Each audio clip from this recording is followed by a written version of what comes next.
Hello guys, it's me Simo Orahara, and in this video we'll discuss the events of episode 20 of the second season of Bleach. An episode that finally knew Zaraki's return to the events after his last battle against Yachiro Unoha. In this episode revealed several major facts and secrets that were hidden, which we will talk about shortly. But before talking about the events of the episode, I would like to talk about an important point. I don't know whether some of you notice it as well or not, but as you can see in the last 3 episodes, the studio has adapted many chapters in one episode, and also the battles are going fast where a lot of Shonen have been killed, which made me no longer feel that connection that I used to feel with such characters. For example, with the Espada or some of the Aranka, we used to see the development of their events as the story progresses, but now many Shonen appeared for the first time and killed in the same episode. For example, Gremmy. It was possible to benefit from what was said about him in the novel, or even from the words of some characters, to make short flashback that clarify some aspects of these characters. That's why I want your opinion on this issue, guys. So, returning to the episode, I would like to talk first about Gremmy, this generator who is originally a mind inside a container. For this, I think it may be a Quincy mind. I mean, a guy who was a Quincy, and maybe he was like Ace Notch.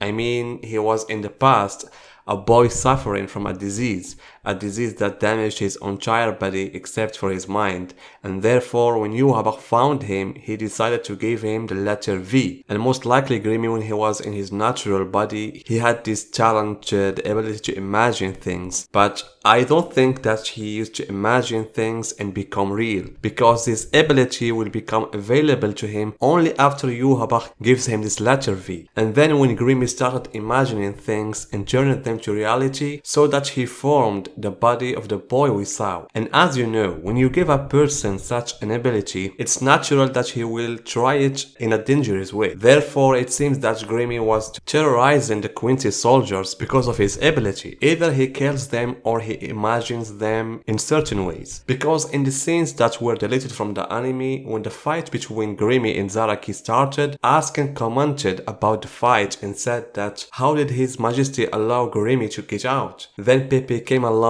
and agreed by saying, yes, that monster should have been locked up forever, and the studio only adapted this scene. So returning to the ability of Gremmy, its general definition is transforming imagination into reality. And we have seen he imagined an entire personality out of nowhere and made it exist from his imagination into reality. And this can be considered the strongest manifestation of the ability of imagination.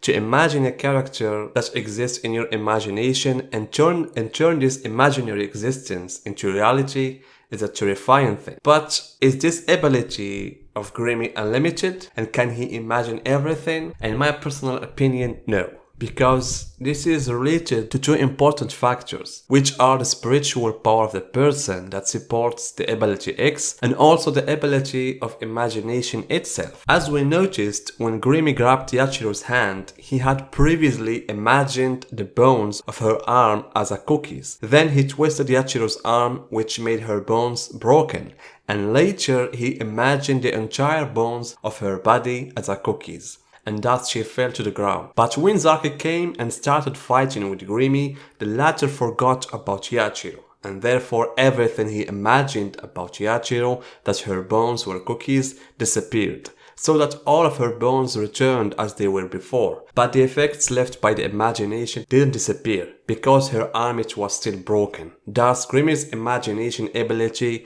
is linked to keeping what he imagines in his mind. And the strange thing is, the studio deleted an important page where thus Gremmy confirmed this. So when Zaraki deduced that Yachiro's bones were restored, and because Gremmy was involved in fighting with him, Gremmy said on this page, "Oh, you seem to have noticed that my imagination about Yachiro have stopped." Therefore, this contradicts what Gremmy said about the meteor, that if he died, the meteor would remain standing. Because if that were the case, the stage that Gremmy created would have remained standing. But soon as he died, he disappeared, as Zaraki said.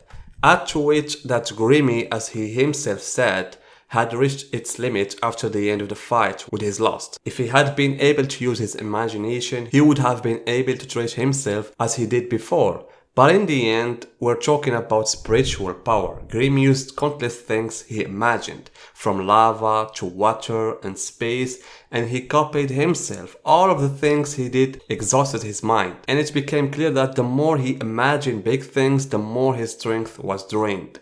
And in the end, he collapsed. As for Zaraki, by coming alone, Onohana's death was officially confirmed. And as Isani said, Zaraki officially became the real Kinpachi, so to speak. And so Zaraki didn't carry this title for nothing. His power that was sealed throughout the story was finally released.